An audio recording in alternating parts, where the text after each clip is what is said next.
நம்ம எங்கே இருக்கோம் பார்த்தீங்கன்னா ஈசிஆரில் இருக்க முதல பண்ணைக்கு வந்தோம். முதல பண்ணையிலே இங்கே தமிழ்நாடு அரசால் அந்த பாம்பு பிடி இதில் சொன்னாங்க அவங்க கூட்டுறவு நடத்துகிற ஒரு பாம்பு ஷோ ஒன்று நடக்குது. இங்கே வந்து அந்த பாம்பு எந்த பாம்பு கடிச்சா என்ன பண்ணணும் பண்ணக்கூடாது, என்ன பாம்புல என்ன விஷம் இருக்கும், எவ்வளோ நேரம் இருக்கும் அப்படின்றதெல்லாம் காட்டுறாங்க. அந்த பாம்போட விஷத்தை எடுத்தும் நம்மளுக்கு காட்டுறாங்க. அதை பற்றி டீட்டெயிலாக நம்ம போய் அங்கே பார்த்து தெரிஞ்சுப்போம். வாங்க போகலாம்.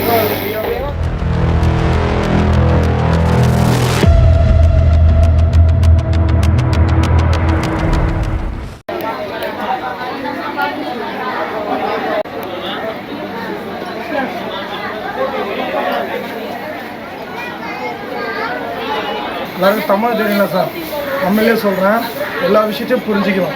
முதல்ல இங்கே இருக்கிற அந்த போர்டில் எழுதியிருக்கிற அந்த 4 டைப்பு தான் நம்ம தமிழ்நாட்டில் விஷப்பாம்பு. முதல்ல அதை தெரிஞ்சுக்கணும். என்னென்ன பாம்புன்றது: நல்ல பாம்பு, கட்டு விரியன், கண்ணாடி விரியன், சுருட்டு விரியன். இந்த 4 வகை பாம்பு தான் விஷப்பாம்பு. சாரப்பாம்பு, பச்சை பாம்பு, கொம்பேரி முக்கன், தண்ணி பாம்பு, மண் பாம்பு இதெல்லாம் விஷம் கிடையாது. அதெல்லாம் கடிச்சிட்டா நம்மளுக்கு உயிர் போகாது. இதெல்லாம் கடிச்சிட்டா குறிப்பிட்ட டைம்குள்ளே ஹாஸ்பிட்டலுக்கு போகும். மருந்து இருக்குது, புரியுதுங்களா? சாரப்பாம்பு, இந்த பச்சை பாம்புலாம் கடிச்சிட்டா நம்மளுக்கு உடம்புல அலர்ஜி மாதிரி கிளம்பிடும், கண் பார்வை குறையும், இந்த மாதிரி எஃபெக்ட் இருக்கும். ஆனால் இதெல்லாம் டைரெக்டாக எஃபெக்ட் இருக்கும். இதில் ஃபஸ்ட்டு வகை பாம்பு வந்து சுருட்டை விரியன்னு சொல்லுவாங்க. இதுதான் இந்த சுருட்டை விரியன், புரியுதுங்களா? இது குட்டி பாம்பு கிடையாது, 10 வருஷத்து பாம்பு. இது வளர்ச்சி இவ்வளோதான், இதுக்கு மேலே வளர்ச்சி கிடையாது. முழுசாக வளர்ந்தா பாம்பு. இது வளர்ந்தது பார்த்தீங்கன்னா 1 அடியிலேருந்து ஒரு 2 அடி வரையும் தான் இருக்கும், சென்டிமீட்டர் பார்த்தீங்கன்னா. ஆனால் இதுவும் கடிக்குமான்னு கேட்டிங்கன்னா இதுவும் கடிக்க தான் கடிக்கும். எப்படி கடிக்குன்றதை காட்டுற மாதிரி பார்த்தீங்கன்னா, எப்படி ஜம்ப் பண்ணி கடிக்குது பார்த்தீங்கன்னா. இந்த மாதிரி ஒரு மனுஷனோட கையிலையோ காலையோ கடிச்சிட்டா கடித்த 1 மணி நேரத்தில் கடிப்பட்ட பகுதி ஏனக்கால் மாதிரி வீக்கமடையும். இந்த இடத்துல கடிச்சிதுனா இவ்வளோ பெருசு வீக்கமடையும். அந்த பகுதி வலி இருந்துக்கிட்டே இருக்கும், பெயின் அதிகமாக கொடுத்துக்கிட்டே இருக்கும். என்ன ஆகும், நம்ம சுட தண்ணி நெருப்பு கொத்திட்டா நம்ம மேலே எவ்வளோ எரிச்சல் கொடுக்குது பார்த்தீங்களா, அதோட 1000 மடங்கு வலி கொடுத்துக்கிட்டே இருக்கும். வலி நம்மளால் தாங்க முடியும். குறிப்பிட்ட டைம் நம்மளுக்கு 2 நாள் வரையும் டைம் கொடுக்கும். 2 டேஸ் தான் டைமு. அதுக்குள்ளே நம்ம மெடிசன் எடுத்துக்கணும். இதோட விஷம் நம்ம பாடிக்குள்ளே போன உடனே அஃபெக்ட் பண்ணுறது நம்மளோட பிளட்டை பாதிக்கப்பட்ட உடனே பிளட்டு கட்ட ஆரம்பிக்கும், இமிடியட்டாக உரைய ஆரம்பிக்கும். அதுவும் ஸ்லோவாக நடக்கும், இது ஃபாஸ்ட்டாக நடக்காது. இது வருஷத்தில் 1லேருந்து 7 குட்டி வரை ஈன்றெடுக்கும் ஒரு வருஷத்துக்கு. அதுவும் 10-20 நிமிஷத்துக்குள்ளே. மணல் கீழே இருக்கும்போது தெரிதுங்களா உங்களுக்கு அந்த பாம்பு? கண்டுபிடிக்க முடியுதுங்களா?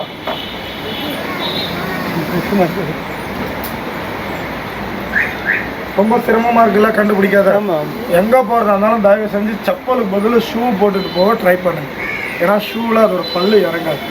நம்மளோட சேஃப்டி அதுக்கு தான். இது எங்கே அதிகமாக இருக்குன்னா பீச் ஹவுஸில் இருக்கிற ஆற்று மணல் பகுதியில் தான் நிறைய இருக்கும், புரியுதுங்களா? அதுக்கு அடுத்தது எம்டியான கிரவுண்டு, யூஸ் பண்ணாத பார்க்கு, ஏரிக்காரெல்லாம் இருக்குது பார்த்தீங்களா, அதுக்குள்ளெல்லாம் இது வாழும். இந்த மாதிரி எதனா ஒரு பேப்பரோ இல்லை துணியோ இருந்துட்டா அதுக்குள்ளே போய் ஈஸியாக மறைஞ்சிக்கும், தெரியாது அது இருக்கிறது.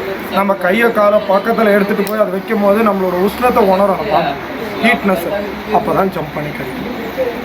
அதுக்கு அடுத்தபடியான பாம்பு கண்ணாடி விரியன் சொல்லுவாங்க, ரசல் ஸ்வைப்பர். இந்த துணி என்னத்துக்கிட்டான்னா இங்கே இருக்கிற பாம்புக்கு எல்லாமே பல் இருக்குது, விஷம் இருக்குது. பல் எடுத்த பாம்புலாம் கிடையாது. இந்த துணியை நான் பக்கத்தில் எடுத்துகிட்டு போகிறேன், அந்த பாம்பு என்ன பண்ணுதுன்னு தோணும். இப்படி வச்சுங்களா, காற்று அடிக்குதுங்களா, என்ன சொல்லுதுறான்னா நான் இந்த இடத்துல தான் இருக்கிறேன்றதை வார்ன் பண்ணுது, தெரிவிக்குது. நான் அங்கே இருக்கிறேன், நீ தள்ளி போயிடு, இங்கே நான் கடிச்சிருவான்னு சொல்லுது.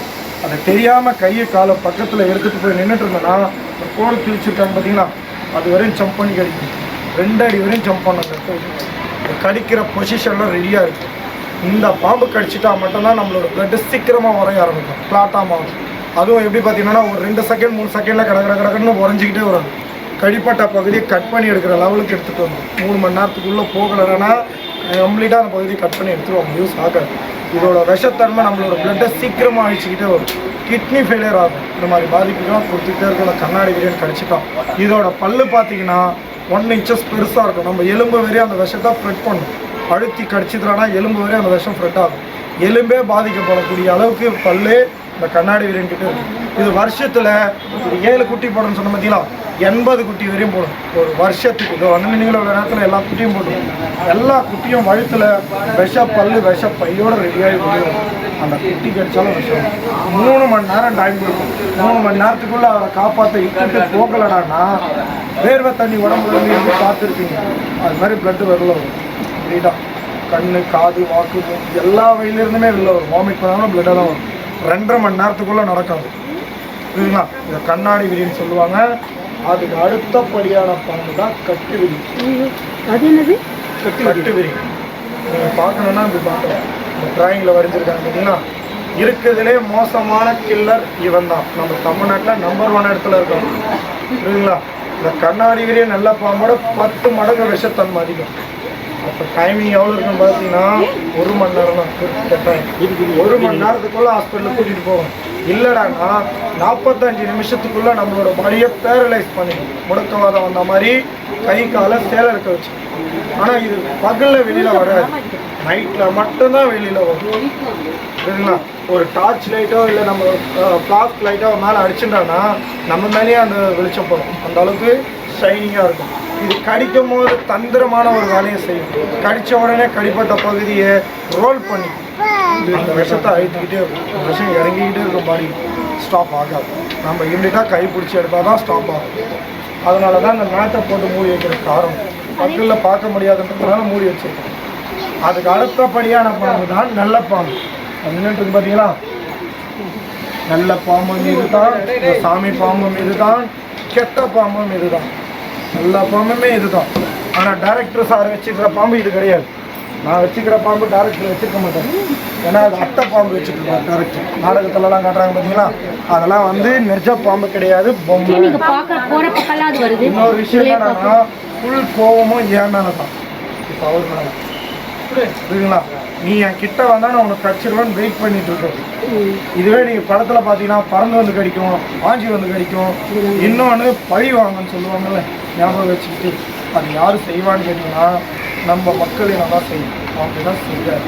பாம்புக்கு முக்கியமான விஷயம் காது கேட்காது, ஞாபகத்தன்மை சுத்தமாக கிடையாது. இப்படி இருக்கிற பாம்பு கிட்ட சிம்பிளாக ஒரே ஒரு விஷயம் தான் சொல்கிறது, கையின்னு வச்சுக்கணும். நாகராஜா, அவனுக்கு எலி தரல, நீ எலினா கொடு, நீ எதனா கொடு, நீ என் கிட்ட வராது, நீ லாங்கிலே நின்று எது வந்தாலும் பேசிக்கன்னு சொல்கிறது தான் அந்த அறிகுறி. இப்படி இருக்கிற பாம்புக்கிட்ட போய் லெட்டர் கொடுத்தா கொடுக்குமா? பூ வைக்க சொன்னால் வைக்குமா? பொட்டு வைக்க சொன்னால் வைக்குமா? நாடகத்தில் செய்யும். அது பொம்மை பாம்பு. இன்னொரு விஷயம், அந்த புத்துக்குள்ளேருந்து வெளியில் வந்து பால் குடினா வந்து பால் குடிச்சிட்டு போகும் பார்த்துருக்கீங்களா? அந்த ஷார்ட் எடுக்கும்போது மட்டும் அந்த புத்து அங்கே இருக்கும். அதுக்கப்புறம் பேக் பண்ணி லாரியில் வச்சு எடுத்துகிட்டு போயிட்டே இருப்பாங்க. அடுத்த ஷார்ட்டுக்கு ரெடி ஆகிடும் புத்து. புரியுதுங்களா? புத்து கட்டுறது இது கிடையாது. செல்லு கரையான் தான் புத்தை கட்டும். எலியினா வளைய வைக்கும். அதை சாப்பிட்டுட்டு தான் அந்த பாம்பு அதுக்குள்ளே வாழும். பாம்பு சாப்பிடக்கூடிய உணவு முக்கியமான பொருள் தண்ணி தான். அதுக்கு அடுத்தது தான் எலிகள், சின்ன சின்ன எலிக்குட்டிகள், பறவைகள், பறவை கொடுக்குற முட்டைகள், இதை உணவாக எடுத்துக்கும். பால் குடிக்கிற பாம்பு இந்தியாவில் கிடையாது. அந்த பால் குடிக்கிற விஷயத்தையே நம்ம தான் பிரபலப்படுத்தும். புரியுதுங்களா? அந்த பாம்பு பால் குடிக்கிறன்னு யார் வீட்டுக்கும் போகணும். யார் வீட்டுக்குலாம் போயிருக்க, அது மாதிரி யார் வீட்டுக்கும் போக. ஆனால் அது போகிற விஷயம் எலி சாப்பிட்றதுக்கு தான் அந்த வீட்டுக்கு போகும். எலி யார் வீட்டில் இருக்கோ அந்த பாம்புனா அங்கே இருக்கும். ஏன்னா எலியோட ஸ்மெல்லு நல்லா தெரியும், மனுஷனோட ஸ்மெல்லு நல்லா தெரியும். இந்த நல்ல பாம்பை பெண் பாம்பை பெண் பாம்புக்கு எதிராக ஆண் பாம்பை அடிச்சுட்டா கண்ணில் பதிவு பண்ணிட்டு ரிச்சாதாரியெல்லாம் மாறலாம்னு சொல்லுவாங்கல்ல, அதெல்லாம் வந்து நம்ம நீயா படத்தில் தான் நடக்கும், நிஜத்தில் நடக்காது.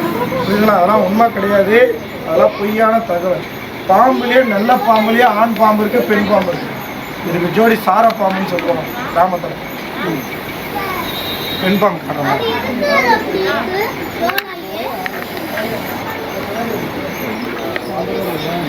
எதுக்கு இவங்க லேடிஸ்? என்ன பாம்பு? பெண் பாம்பு. எப்படி டிஃபரென்ஷியேட் பண்ணுறீங்க? ஒரே நிமிஷம் சார். தலை பகுதி நல்லா கவனிங்க சார். சின்னதாக இருக்குங்களா? சின்னதாக. இந்த ஹெட்டு இந்த பாருங்க பெருசாக இருக்குங்களா? இந்த பாடி பெருசாக இருக்கும். இந்த வால் பகுதி தடிமனாக இருக்குங்களா? இந்த வால் பகுதி மெல்லிசா நீட்டாக இருக்குங்களா? இதுக்கு ஜோடி இவங்க தான். சாரா பாம்புன்றது வேற இனம், நல்ல பாம்புன்றது வேற இனம். பார்த்துருக்கீங்களா? இனத்தையே மாற்றி சொல்லணும். நல்ல பாம்புக்கு ஜோடி சார பாம்பு. இது அந்த உட்டை ஓப்பன் பண்ணும்போது அதை சார பாம்பு பண்ணுவோம். அந்த உட்டை ஓப்பன் பண்ண உடனே அது நல்ல பாம்பு. ஒரு 2 செகண்டில் பாம்பு மாறிடும்.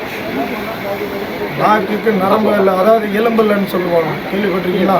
எப்படி வேணாலும் பேசணும், அந்த ஒரு செகண்ட் நாங்கள் மாற்றிடுவோம். இப்போ இந்த பாம்பு அந்த செதில் பகுதியை மூடிக்கிட்டு கம்முன்னு போயிடுச்சுனா இதான் சார்பாம்பு போதுரா போய் புடுறான்னு ஓடுவோம். டக்குன்னு எந்திரிச்சு நின்றுச்சுனா போய் நல்ல பாம்பு வந்துச்சுனா ஒரு 2 செகண்டில் மாற்றிடும். இப்படி தான் நடந்துட்டு வரும். இந்த நல்ல பாம்பு இந்த மாணிக்க கல்லை சேகரிக்கும்னு சொல்லுவாங்க பார்த்தீங்களா, உற்பத்தி பண்ணுவோம் தலைக்கு மேலே. அதை எடுத்துட்டா நம்ம கோடீஸ்வரனாக மாறிடலாம். அந்த மாணிக்க கல்லுக்கு கக்கிற டைமில் போய் சாணி போட்டு அமுக்கிட்டா அந்த பாம்புக்கு தெரியாது, இதெல்லாம் சொல்கிறாங்க பார்த்தீங்களா. இது எல்லாமே கட்டுக்கதை தான், உண்மை கிடையாது. மாணிக்க கல் அது மாதிரி வெளியில் வந்து கக்கிற மாதிரி இருந்தால் நான் இந்த இடத்துக்கு வேலைக்கே வரமாட்டேன். புரியுதுங்களா? இன்னொரு விஷயம், பாம்பெல்லாம் இருக்கு மேடம். மாணிக்க கல்லை எடுத்து எங்கள் இருளர் கம்யூனிட்டி எல்லாருமே அம்பானி ரேஞ்சுக்கு மாற்றி விட்டுருவோம். யாரையும் வந்து இதுமாதிரி ஓலை வீட்டில் இருக்குன்னு சொல்ல மாட்டேன், எல்லாம் அம்பானி மாதிரி பெரிய பெரிய வீட்டில் இருப்போம். இந்த மாதிரி மாற்றி விடுவோம். பாம்பு நீங்கள் நினச்சிட்டு இருக்கீங்க 100 வருஷம் வாழும், அதோட வாழ்க்கையே 35 வருஷம் தான். அந்த 35 வருஷம் வாழ்க்கையே அது நம்ம கண்ணில் படாமல் இருக்கணும். அதுக்கு அடுத்த விஷயம் கீரி கண்ணில் படாமல் இருக்கணும். அதுக்கு அடுத்தது மயில், அதுக்கு அடுத்தது காரு, 2 வீலர், இதெல்லாம் தவிர்த்துட்டு வாழ்ந்தால் தான் அந்த 25 வருஷமோ இல்லை 30 வருஷமோ வாழ முடியும். நம்ம கண்ணில் பட்டுட்டா உடனடியாக அடிச்சிடுவோம். அடித்த பாம்பு உடனடியாக போய் ட்ரீட்மெண்ட் பண்ணிவிட்டு மறுபடியும் போயிடுவாங்க, வீட்டுக்கெல்லாம் வராது. புரியுதுங்களா? வருஷத்தில் இந்த நல்ல பாம்பு இடத்துல ஒரு வருஷத்துக்கு 45 முட்டை இடுது. ஒரு வருஷத்துக்கு நல்லா கவனிச்சுக்கோங்க, 45 முட்டை. ஒரு முட்டை கூட ஃபெயிலியர் ஆகாது. எதுக்கு இதை சொல்கிறேன்னு கேட்டிங்கன்னா, இது பழி வாங்குற மாதிரி இருந்தால் 45 குட்டிக்கிட்டே சொல்லலாம், இவன் தான் உங்கள் அப்பாவை அடிச்சுவன், இவன் வம்சத்தையே பழி வாங்கிடுன்னு சொல்லி அனுப்பிச்சி விட்டுருவான். அப்படிலாம் பழி வாங்குற எண்ணம் பாம்பு கிட்ட கிடையாது. அதுக்கு அடுத்த விஷயம், பாம்புங்களோட ஸ்கின்னு தோலுன்னு சொல்லுவாங்க பார்த்தீங்களா. இது இந்த அமாவாசை பௌர்ணமிக்கு தோல் உரிக்கும்னு சொல்லுவாங்க. புரியுதுங்களா? அமாவாசையும் கிடையாது, பௌர்ணமியும் கிடையாது. ஏன்னா அதுக்கு தெரியாது, முதல் நம்மளுக்கு தான் தெரியும். இது 3 மாதத்துக்கு ஒரு வாட்டி தோல் உரிக்கும். இது வந்து கண்ணாடி விரியனோடது, இது நல்ல பாம்போடு. உலகத்தில் இருக்கிற பாம்பு எல்லாமே சட்டை கட்டினா தான் வளர முடியும், இல்லைனா வளர முடியாது. இதில் வந்து விஷம்லாம் படிஞ்சிருக்காது, இதில் விஷம் இருக்காது. ஏன்னா முக்கியமான விஷயம், பாம்புக்கு அந்த பல்லில் தான் விஷம். அந்த பல்லு நம்ம சரியாக தொலைகிறதுக்கு தான். இன்னொரு விஷயம், அந்த பல்லில் ஏன் விஷம் சொல்கிறேன்னு காரணம் என்னன்னா, ஒரு எலியை சாப்பிடும் போது அது ப்ரெஷ் பண்ணாது, மறுநாள் ஏஞ்சி மறுபடியும் எலி கடிக்கும்போது அந்த விஷம் அந்த ஊறிக்கினே இருக்கு அந்த பல்லு. அதனால் அந்த பல்லு பட்டாலும் ப்ராப்ளம் தான். சரிங்களா? நம்மள மாதிரி ப்ரெஷ் பண்ணாதுங்களா பாம்பு. அந்த மாதிரி பல்ல வளர்க்குறோம்னா அந்த இன்ஃபெக்ஷன் மறையலாம், இது மறையாது. தொட்டு பார்க்க யாருக்குன்னா விருப்பம் இருக்குங்களா? அதை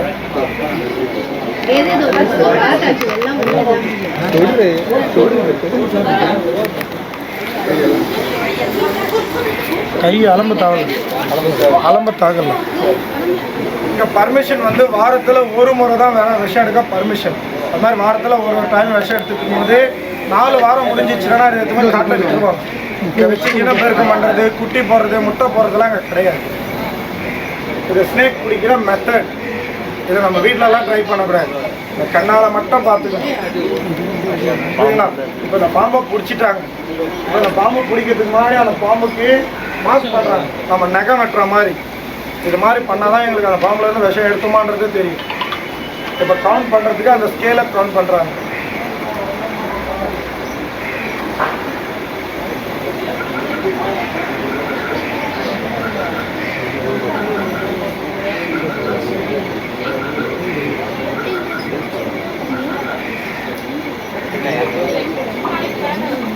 இப்போ அதுக்கு மேலே கழுகி விடுவாங்க, அது உள்பகுதியில் இறங்க பாருங்க.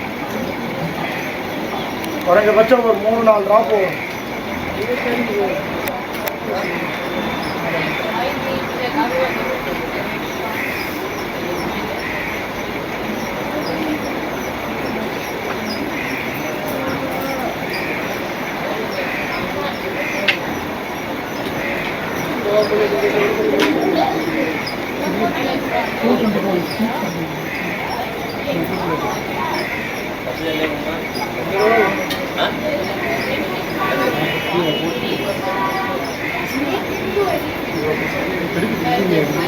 கடிக்க விருப்பம் இல்லை, அதனால் கடிக்கல. Thank you sir. கடிக்க விருப்பம் இல்லைன்னா கம்பல் பண்ண மாட்டாங்க அந்த இடத்துல. சரிங்களா? கம்பல் பண்ணுறாங்க. மேலே இருக்கிறது வந்து ஷீட்டு, தர்மக்கோல்னா உடஞ்சிரும். ஷீட்டு நம்ம ஸ்கின்னு மாறி இதுங்களா லெதர் ஷீட் பார்த்தீங்களா? இந்த லெதர் ஷீட்லேயே அது திக்னஸ் கிடையாது, சாஃப்டான ஷீட்டு. அதாவது நீங்கள் விஷம் எடுத்துட்டு அந்த பாம்புக்கு கம்ப்ளீட்டாக விஷம் எடுத்துட்டுன்றதை நினைக்கிறீங்க, கிடையாது. பாம்புக்கு கம்ப்ளீட்டாக விஷத்தை எடுக்க முடியாது, இல்லைங்களா? அந்த விஷ பேக்கில் அது விஷம் இருந்துக்கிட்டே தான் இருக்கும். டைம்லாம் கிடையாது சொரக்கிறதுக்கெல்லாம். அடுத்த ஆளை கடிச்சாலும் விஷம் தான்.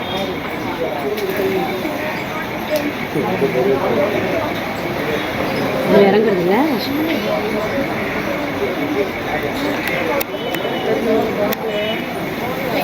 இது ட்ராப் பண்ணுங்க, 6 ட்ராப் பண்ணுங்க. ஆமாம், உங்களெல்லாம் ஒன்றும் சஃபர் பண்ணாதீங்க. இந்த ஒரு விஷயம் நீங்கள் கேட்டிங்கல்ல, இது நாய் பூனையாக இருந்தால் பழகிடலாம். அவங்களுக்கு முன்னாடியே சொல்லியிருப்பேன், அந்த பாம்பு பழகாது, ஞாபகம் வச்சிருக்காது. அப்படி இருக்கும்போது நான் எப்படி பழக முடியும்? அதான் கேட்குறேன், எப்படி நான் பழகலாம் இல்லை, நான் மனதைரியத்தோடு வேலை செய்கிறேன், பயன்றது கிடையாது. நான் கொஞ்ச நேரத்துக்கு முன்னாடி சொல்லியிருப்பேன், நான் பயப்பட மாட்டேன்டா, நான் தைரியமாக தான்டா இருப்பேன். உங்கள் யூக்களுக்கு நான் இருக்க மாட்டேன், உங்களோட அதிகமாகவே இருப்பேன், புரியுதுங்களா? ஏன்னா அந்த பாம்புக்கிட்ட கடி வாங்கியிருக்கோம், அந்த கடி வாங்கின அனுபவத்தை தான் உங்ககிட்ட சொல்லுவோம். சொல்லியிருப்போம் முன்னாடி, இந்த விஷயத்தை நீங்கள் கற்றுக்கினீங்கன்னா உங்களுக்கு யூஸ்ஃபுல்லாக இருக்கும், புரியுதுங்களா? இது கேட்டுட்டு வந்து படிச்சுட்டு வந்து சொல்கிற விஷயம்லாம் கிடையாது. இந்த நல்ல பாம்பை நான் எனக்கு கடிச்சதுனால 8 நாள் வரைக்கும் கோமா ஸ்டேஜில் இருந்தேன். 3 மாதம் ஆச்சு உடம்பு கீழாகி வரத்துக்கு வேலைக்கு, மறுபடியும் இந்த வேலைக்கு வந்துருக்கு, புரியுதுங்களா? ஏன்னு கேட்டிங்கன்னா, இந்த விஷத்தை பவுடர் பண்ணி ஆராய்ச்சி நிறுவனத்துக்கு கொடுக்கலடானா இந்தியாவிலே மருந்து கிடையாது பாம்பு கடிக்கு. தன்னோட உயிரை பணைய வச்சு வேலை செய்கிறாங்க உள்ள. ஆனால் பாதிப்பு என்னடானா, பாம்பு கடிச்சிட்டா அந்த பகுதி யாராக இருந்தாலும் இழந்துருவாங்க, அழுகி போயிடும், கட் பண்ணி எடுத்துருவாங்க. யூஸ் ஆகும். எனக்கு அந்த விரல் போயிடுச்சு, புரியுதுங்களா? எனக்கு விரல் போயிடுச்சேன்னா நான் வேலையில் வீட்டுலலாம் இருக்க முடியாது. ஏன்னா எங்களை எல்லாமே இந்த இருளர் கம்யூனிட்டின்னு சொல்லுவாங்க. எல்லாமே அந்த பாம்பு பிடிச்சி தான் வந்திருக்காங்க. வயல் பகுதியில் இருக்கிற பாம்பை எல்லாமே பிடிச்சிட்டு வந்து இங்கே தருவாங்க. 4 வாரம் விஷம் எடுத்து வெளியில் அனுப்பிச்சிடுவோம். இந்த விஷத்தை பவுடர் பண்ணி ஆராய்ச்சி நிறுவனத்துக்கு கொடுக்கும்போது இந்த 4 டைப்போட விஷத்தை மிக்ஸ் பண்ணி குதிரையோட பாடியில் இன்ஜெக்ட் பண்ணுவோம். குதிரையோட ரத்தத்தில் இருந்து தான் நம்மளுக்கு அந்த ஆன்டிவினமே கிடைக்கிது, புரியுதுங்களா? முக்கியமான பொருள், இந்த மூலப்பொருளை நாங்கள் அவங்களுக்கு தரலடானா பாம்பு கடிக்கு மருந்து கிடையாது, கேன்சருக்கு மருந்து கிடையாது, ரத்தம் கட்டிட்டு அதை கரைக்கிறதுக்கு மருந்து கிடையாது, ரத்தம் வெளியே வந்து அதை ஸ்டாப் பண்ணுறதுக்கு மருந்து கிடையாது, இவ்வளோ விஷயத்துக்கு கிடையாது.